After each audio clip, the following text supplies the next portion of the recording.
Celia Ortiz de Montoya fue una doctora en pedagogía, pero antes de ser doctora en pedagogía fue maestra normal.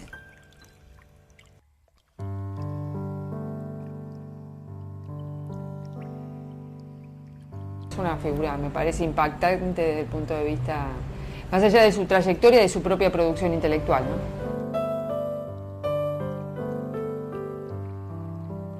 Era una persona interesada en sembrar en el otro. Yo creo que es una de las expresiones que más dicen de esa actitud pedagógica siempre presente en ella. Ya en esa época la doctora era un personaje de Paraná. Yo creo que ya del 70 en adelante la doctora era conocida en los distintos niveles, no solamente en los niveles intelectuales, y era un personaje de Paraná.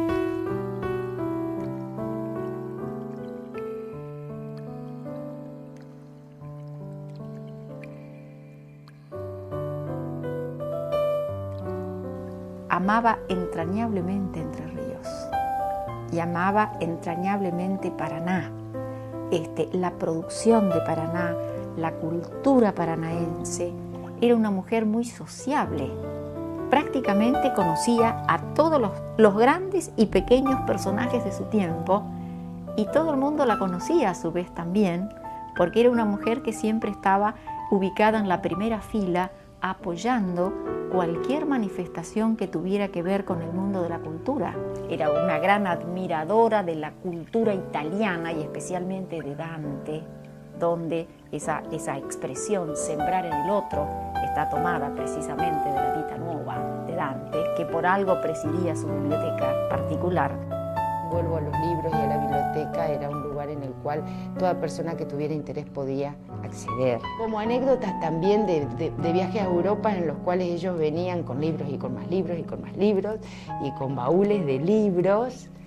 Tenía una biblioteca muy rica, nos prestaba mucha bibliografía, era muy generosa. Entonces los sábados íbamos a buscar libros a su casa en la avenida Rivadavia, casi al final.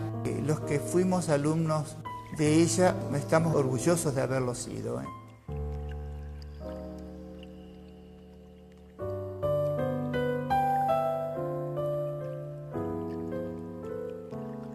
Ahora tratamos de preservarlo, porque es un fondo, ¿no es cierto? Eso es como el testimonio de la doctora. Para los investigadores, como Román, que creo que fue uno de los pocos que pudo ingresar y tocar los libros y demás, al usuario común se le trata de reemplazar el libro que solicitan por el del Fondo General, nada más que para preservar sus libros. El fondo de la doctora Montoya me tocó ingresarlo en la biblioteca, por lo cual le puedo decir que ahí usted puede encontrar desde un diccionario de guaraní, que en su momento fue casi el único de la biblioteca, hasta los viajes de Darwin, un poco para que veamos la estela de lectura que tenía la profesora Montoya. Y eso tiene un valor, a mi criterio, incalculable. Recuerdo haberle escuchado parafrasear fragmentos completos de los diálogos platónicos. Por ejemplo, de la misma manera que se interesaba en los últimos tiempos tanto por la filosofía de Heidegger como por los estudios de Saussure, como por la literatura rusa, especialmente Dostoyevsky, y obviamente también por el teatro del absurdo. Era una admiradora de Ionesco, de la misma manera que era una mujer enamorada de la pintura y enamorada de la música, especialmente de la obra de Liszt.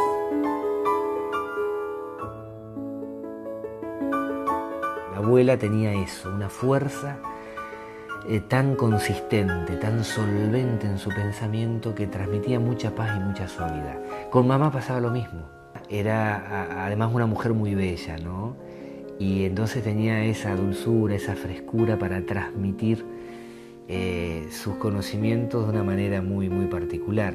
Y ahí sin duda había un ida y vuelta con la abuela muy grande, muy delicado.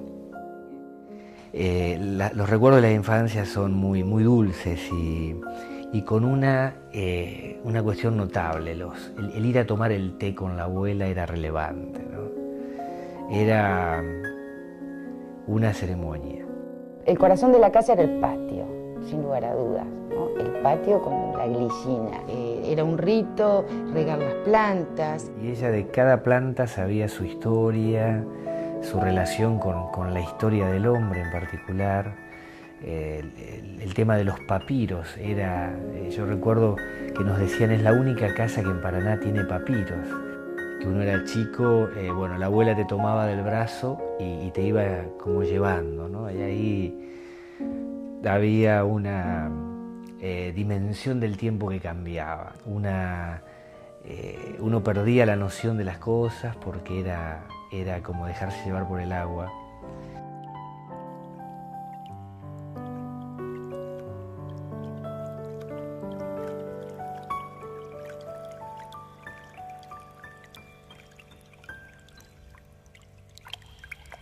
Si uno quisiera reconstruir un poco la historia o parte de la historia educativa y cultural de la Argentina, no puede no aludir al desarrollo del normalismo argentino. El normalismo comienza en la ciudad de Paraná, en la histórica Escuela Normal de Paraná, alrededor de la década de 1870, por poner una fecha más o menos eje. Viene, digamos, vinculado con tradiciones del normalismo en distintos lugares del mundo, fundamentalmente la tradición norteamericana, digamos, el movimiento democrático, educativo de la costa este de Estados Unidos, más específicamente Massachusetts, donde Sarmiento, en algunos de los varios viajes que hizo, entró fuertemente en contacto con algunos grandes pedagogos del siglo XIX, como fue el caso concreto de Horace Mann. No podemos dejar de mencionar dos figuras emblemáticas de todo este proceso. En su etapa inicial, un normalista norteamericano, George Stern, que es el que lidera la etapa fundacional y tal vez sea el momento más democrático y más innovador de lo que fue este proceso. Una segunda etapa de organización institucional y realmente de articulación de esta pedagogía normalista con el proyecto político de la clase dominante en Argentina hasta la década del 30, que fue José María Torres, ¿sí? Maestro español, que llega a Paraná. No podemos olvidar que, como la Normal fue una escuela de escuelas, hay algo que hoy por hoy parece ya totalmente ganado, naturalizado, que es esta idea de que los maestros son las mujeres. No fue este proceso de feminización del magisterio algo que se dio naturalmente, por el contrario, significó una ruptura ideológica fenomenal. En el marco de resaltar la importancia del aporte del normalismo para la emancipación de las mujeres en Argentina. La abuela se interesó mucho por el tema de la mujer y participó activamente en esa organización. Ella sabía las limitaciones de las mujeres de su época y cómo había ido cambiando esto a través de toda su vida, cómo las mujeres fueron ingresando al mundo de la intelectualidad. No nos olvidemos que la abuela fue la primera mujer doctora en ciencias de la educación, cuando había una sociedad de la cultura extremadamente machista. Y la abuela logró romper esas ataduras y logró, de un padre quizás muy machista, trascender estas ataduras y volar. El padre de la abuela era un hombre evidentemente fuera de su época, porque cuando la abuela le planteó que quería ir a estudiar a La Plata, el abuelo la envió a La Plata. Logra acceder a una etapa de formación superior y para la época era lo máximo a lo cual se podía acceder. Me estoy refiriendo a ir a estudiar pedagogía a nivel universitario en la Universidad de La Plata. La Universidad de La Plata se vuelve otro gran epicentro de la circulación de los pedagogos argentinos. Esa posibilidad de ubicarse, de tener la formación, digamos, ¿no? De haberse apropiado de una formación pedagógica completa, de tener un doctorado en épocas tempranas, digamos, un doctorado en educación, es decir, haber tenido toda la formación que ella recuerda en sus memorias en la Universidad de La Plata, es decir, con lo que eran en ese momento los referentes más importantes del positivismo pedagógico. Su contacto, digamos, con las corrientes pedagógicas europeas, es decir, con las tradiciones filosóficas europeas, pero también con las corrientes, los movimientos renovadores. Luego, ese viaje, ese primer viaje a Europa en el año 25 y 26. Y que vuelve a Paraná con una ilusión, que es renovar el normalismo.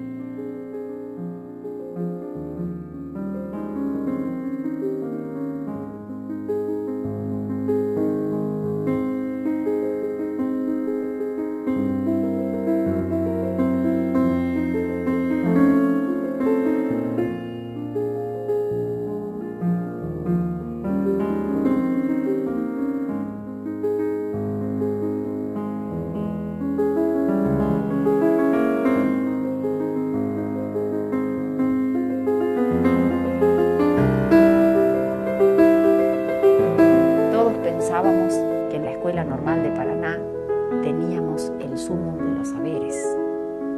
El prestigio de la escuela era enorme y muy bien ganado en muchos casos. Indudablemente que lo que está buscando a través de las nuevas experiencias pedagógicas es cómo hacer posible esa escuela donde ella verdaderamente fue feliz.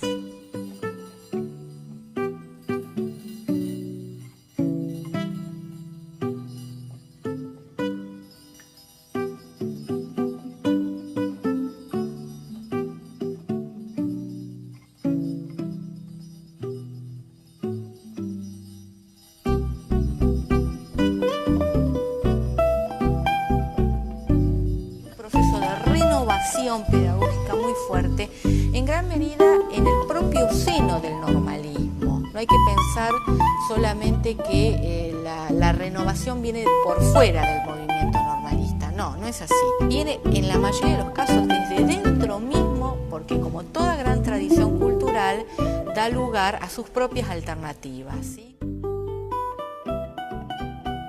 Es decir, cuando ella pone en marcha experiencia de escuela activa integral, lo que hace es poder aunar esa reflexión filosófico, pedagógica, histórica, etcétera, con una experiencia concreta de otras condiciones pedagógicas del proceso de la experiencia infantil. Entonces me parece que la particularidad está ahí. Y así era el canto, y así era la música, y así eran los juegos rítmicos que inventaban en el teatro de niños.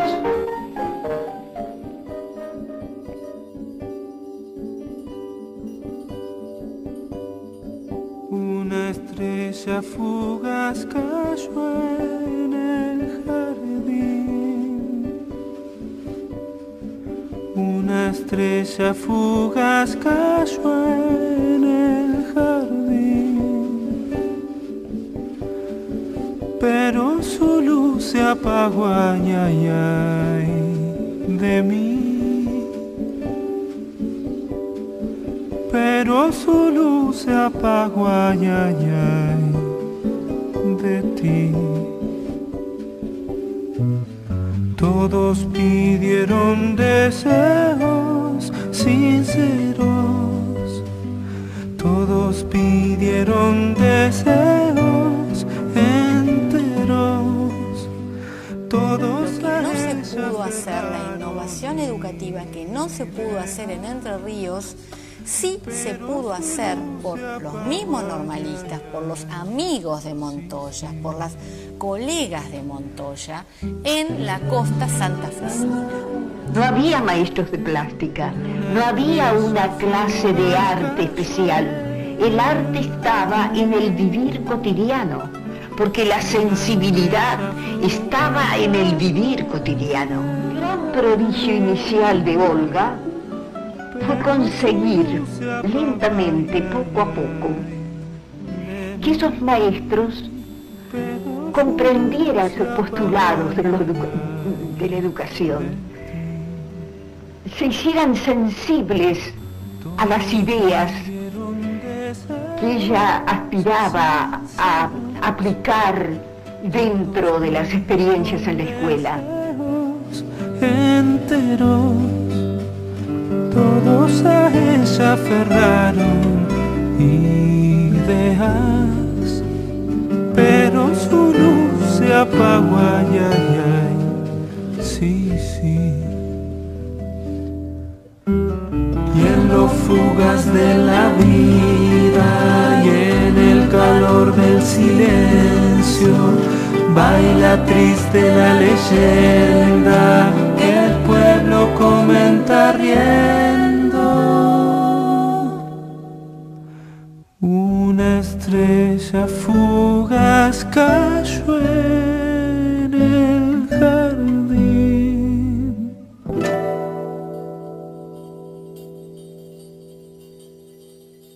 reivindicación de esa experiencia de libertad infantil que le permite, digamos, me parece, recuperar autores como Rousseau, pero también Nietzsche, pero también Scheler, es decir, todas las corrientes filosóficas que de una u otra manera, aunque hablen o no directamente del niño, generan condiciones para pensar de otra manera el aprendizaje infantil, pero en un sentido más amplio, me parece, la experiencia infantil, en un sentido como más completo. Básicamente, el interés está centrado en lo metodológico, de allí sus diálogos con Josefina Pisigoni, sus diálogos en Suiza con Claparet, sus diálogos con María Montessori cuando ésta viene a Argentina en 1926. La Facultad de Ciencia y Educación se funda en 1919, si no mal recuerdo, y a finales del 20 y comienzos del 30 hay una nueva identidad en el campo profesional. Ya no solo hay maestros normales o normalistas, sino que ahora hay pedagogos. Los pedagogos, y Celia Ortiz de Montoya está a mitad de camino entre una normalista y una pedagoga, pero vamos a más bien situarla en el marco de los pedagogos, traían otra mentalidad, otra manera de hacer las cosas, otra manera de estudiar, otra manera de pensar la relación con el campo intelectual, con la política y con la vida misma.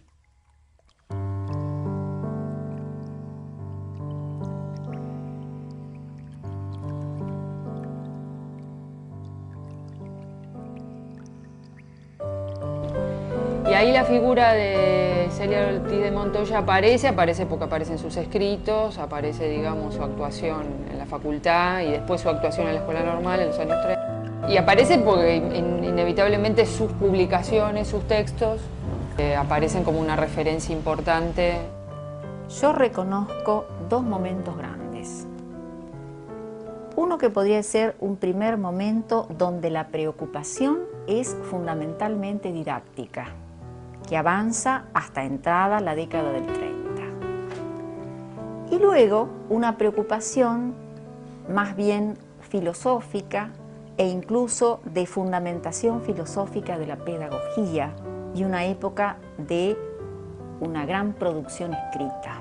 Insistía mucho en Edward Spanger. La problemática del educador nato era una problemática siempre cautivante para ella. En distintos cultores del vitalismo, del historicismo, del espiritualismo, en el aporte de la filosofía italiana y de la filosofía alemana dentro de la producción de los antipositivistas, en la pedagogía alemana de Hernán Noll, en las estructuras de Simmel, en lo que va a ser la buena crítica de lo que había sido el pensamiento de Herbart. Uno de los autores por los cuales comenzábamos generalmente era Husserl. Obviamente Husserl desde la fenomenología había hecho algunos aportes muy significativos, profundizados luego en ciertas vertientes de la filosofía alemana. Dentro de esas líneas alemanas le interesaba muchísimo lo que tuviera que ver con la problemática axiológica, y en ese sentido la obra de Max Scheler fue una obra rectora dentro de nuestros estudios. En este momento de atracción, diríamos, de la filosofía, hay algunas obras que yo creo que siguen teniendo actualidad a nivel de sus reflexiones. Una es el humanismo como forma de vida e ideal formativo. Otra obra que me llamó siempre mucho la atención que publicó como separata, es La crisis espiritual de nuestro tiempo. Y otra obra donde trata de hacer una especie de síntesis entre la filosofía, la pedagogía y la didáctica es La problemática filosófico-educativa del siglo XX. Parece que en esta trayectoria se combinó una mirada crítica de las tradiciones, una gran formación, me parece, filosófica, histórico-pedagógica, es decir, es una autora de libros de historia de la educación. Lo que es significativo en Celia Ortiz de Montoya es que, por un lado, desde el punto de vista filosófico, hace toda una revisión crítica de las tradiciones filosóficas en el terreno de la pedagogía, tomando como eje de atención en qué medida las distintas corrientes han considerado o no la libertad del niño, ¿no? Es decir, en qué medida o no han pensado la cuestión de la libertad infantil en un sentido más general, pero también la libertad infantil en el espacio de los procesos educativos o en los procesos de aprendizaje. Entonces, desde ese punto de vista, como que pone la atención sobre una cuestión que había sido de alguna manera limitada o bastante coartada durante el positivismo, durante el peso del positivismo en la escuela normal. Y en ese sentido, cuando ella confronta entre la pedagogía de la autoridad y la pedagogía de la libertad como dos posiciones de alguna manera antinómicas, el eje de atención está puesto en qué mirada del sujeto y del destinatario de la enseñanza, y en qué medida esa mirada pedagógica o filosófica tiene en cuenta o no la libertad del niño. Hay como una reivindicación de esa experiencia de libertad infantil.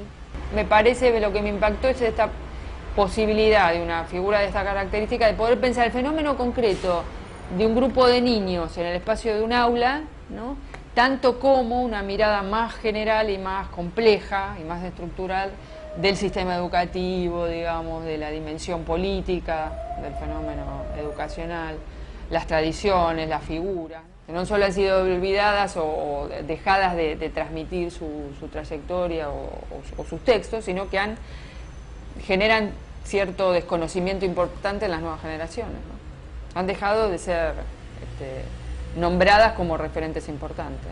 Y me parece que estas cuestiones permiten volver a nombrar estas figuras con nombre y apellido, que tienen una producción, que tienen una trayectoria, ¿no?, y que algo siguen transmitiendo.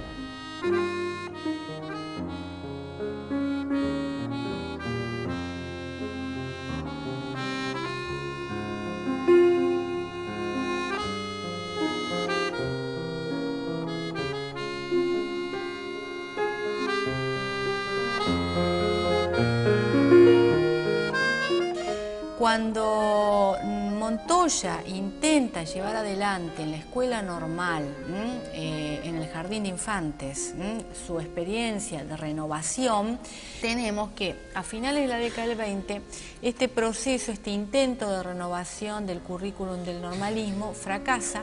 Es un momento de tremenda tensión y convulsión entre grupos de pedagogos liderados por Calzetti y Mantovani que intentan hacer una profunda renovación, un profundo cambio en el currículum de formación de los maestros en el propio seno del normalismo, no desde fuera del normalismo, no desde la tradición educativa anarquista, por poner un ejemplo que en la época también era muy fuerte, ¿sí? O sea, desde dentro del normalismo se sitúan lo que podríamos llamar fracturas, y tal vez una de las fracturas más significativas de su vida, teniendo en cuenta que se trata verdaderamente de una frustración en el orden profesional, que está representada, entre otros, en este momento, por ese cese tan abrupto de su primera gran experiencia pedagógica en la escuela normal, a propósito de llevar adelante el ensayo de la Escuela Integral Activa, para la cual tanto se había preparado.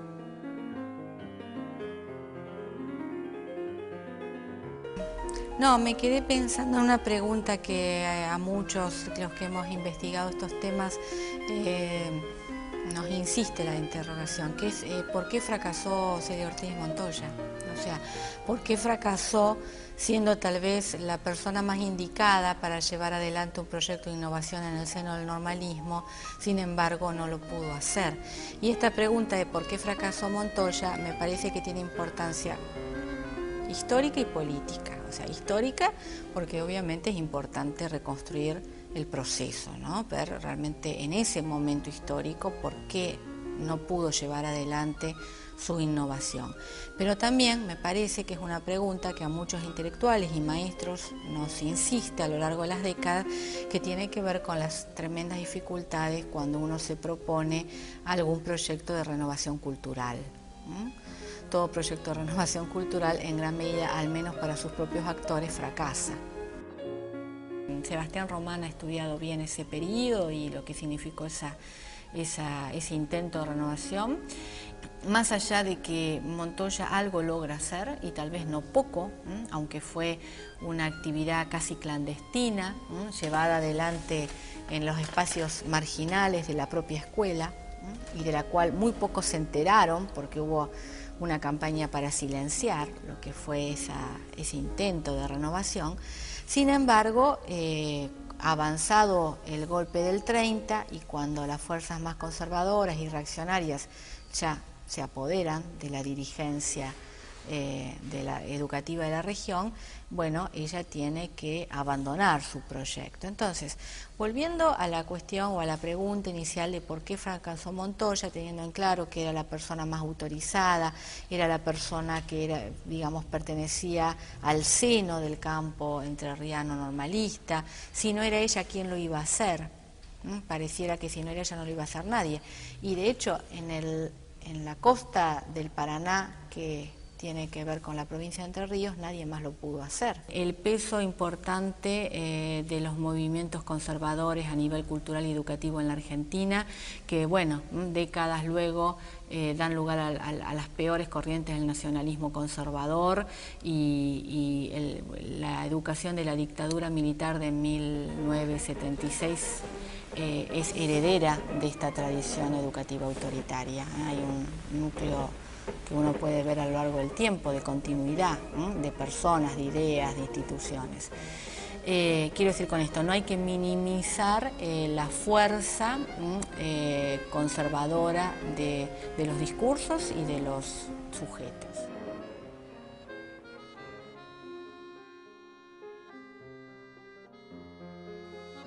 Alberdi era un barrio de Rosario y por supuesto el encanto del río y de las islas.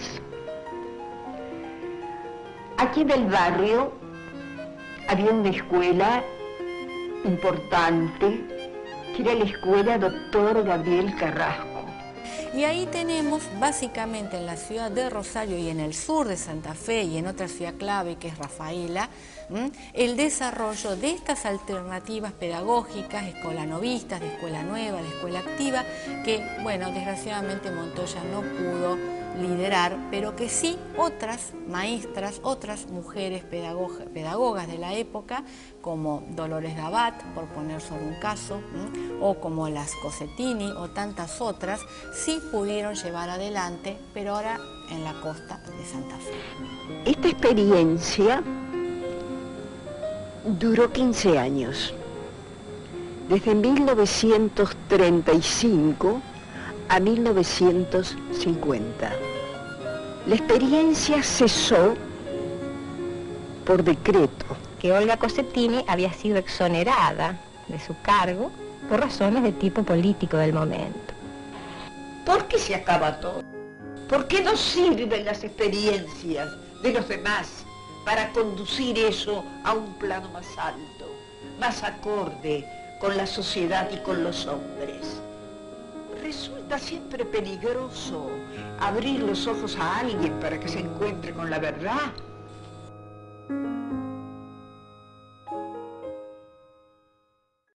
La doctora era conocida en los distintos niveles, no solamente en los niveles intelectuales, y era un personaje de Paraná. Ella y su auto, ¿no es cierto?, que era el Citroën ese que tenía. Hay anécdotas que son fantásticas.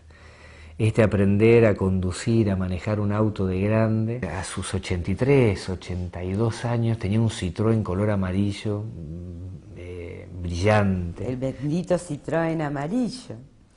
Hubo muchas cosas cómicas, otras bastante preocupantes. A los hijos les costó mucho que dejara de manejar porque no se convencía.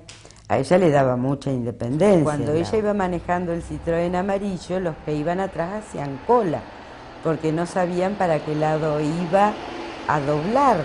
Que una vez salió del garaje y se le enganchó una cama y la llevó arrastrando.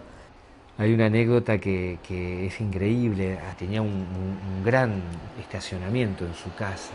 Decide sacar marcha atrás su auto del garage y engancha con esos paragolpes. Se lleva una cama a pasear. La abuela ya estaba sorda. Entonces toma calle Rivadavia y va arrastrando la cama y ella no escuchaba casi el ruido. Y le va pegando va rayando autos. Y la gente, la abuela nos contaba que la gente la saludaba, decía, la gente me saluda, es increíble cómo me reconoce. Yo sé que soy un poco conocida, pero me saluda. Cuando llega a la iglesia San Miguel, de aquellos primeros semáforos allá, se le arriman unas personas y dicen, señora, está arrastrando una cama y rayando todos los autos, es increíble. Primero era una aventura total subirse al auto con ella. Uno tenía que tomar una decisión si realmente se iba a animar a movilizarse con ella. Y ella cuando se subía al auto se olvidaba del mundo y se dirigía a donde tenía que dirigirse y nada más.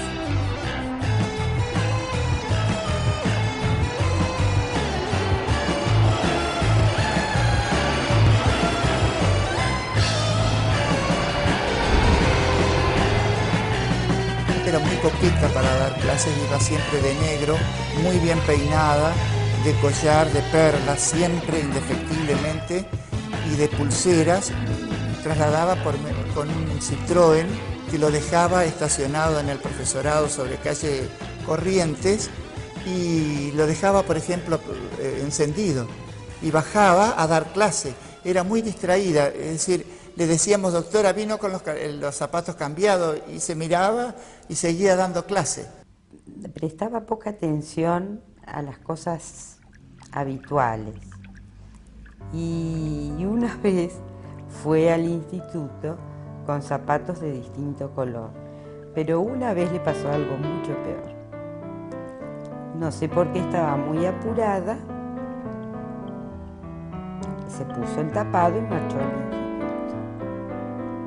Cuando se quiere sacar el tapado, observa que estaba con enagua. Siempre de color oscuro, le diría negro, con sus aros, su collar, sus pulseritas, sus tacos. Era muy coqueta.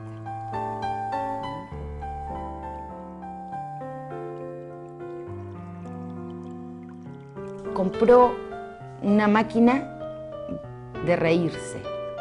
Esa máquina de reírse era una pelota y tenía una especie de, como una carterita. Eso que ella compra, y no sé si en el avión, no sé si en determinadas circunstancias insólitas, se apretó. Y bueno, la anécdota era que ella, bajo su imagen de una persona adulta, grande, seria, llevara con ella semejante objeto. Mucha gente quedó absolutamente o insólitamente sorprendida porque ella se tomara esas licencias y sigue siendo ella. Como hacía frío, se vestía de negro. Como mis hijas eran pequeñas, un buen día, no sé qué comentario me habrán hecho las chicas, conversando con ella le pedí que empezara a vestirse de color. Y fue ahí, en la última etapa de su vida, que empezó a vestirse con colores. Lo que sí te puedo decir que cuando se puso los colores se los puso a todos, no le faltaba ninguno. Y lo que nunca voy a olvidar cuando me recibí. El mayor regalo para la abuela era que un nieto se recibiera. Y la alegría cuando ella me dice, bueno, te tengo un regalo para vos. Yo te quiero regalar mi escritorio, que este escritorio me lo regaló mi padre cuando yo me recibí. Un escritorio de 1850, 60, el viejo escritorio de ferrocarril, con esa puertita que se baja muy suavemente, grande. Y es como algo intocable el escritorio, ¿no? El regalo del escritorio de la abuela era todo un símbolo. Yo creo que fue un sueño que fue concretando a lo largo de su vida, que se fue recreando, que le dio una impronta de originalidad y que dio una de las cuestiones mejores que puede dejar un docente, que es precisamente contribuir a la formación de sus discípulos. Ese es mi reconocimiento para ella y por eso escribo y estudio sobre su vida.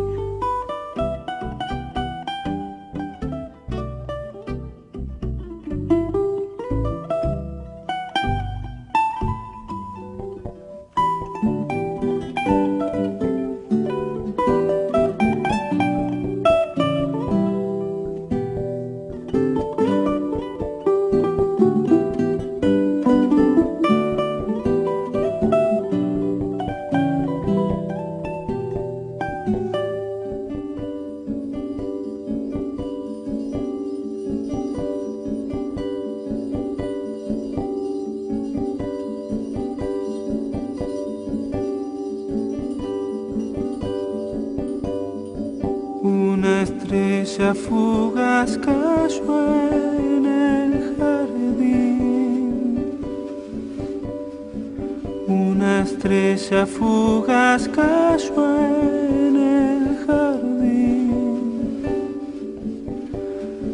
pero su luz se apagó, ay, ay, ay, de mí.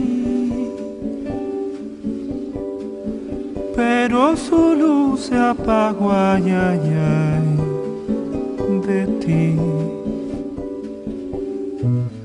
Todos pidieron deseos sinceros, todos pidieron deseos enteros, todos a ella aferraron ideas, pero su luz se apagó, ay, ay, ay, sí, sí. Una estrella fugaz cayó en el jardín.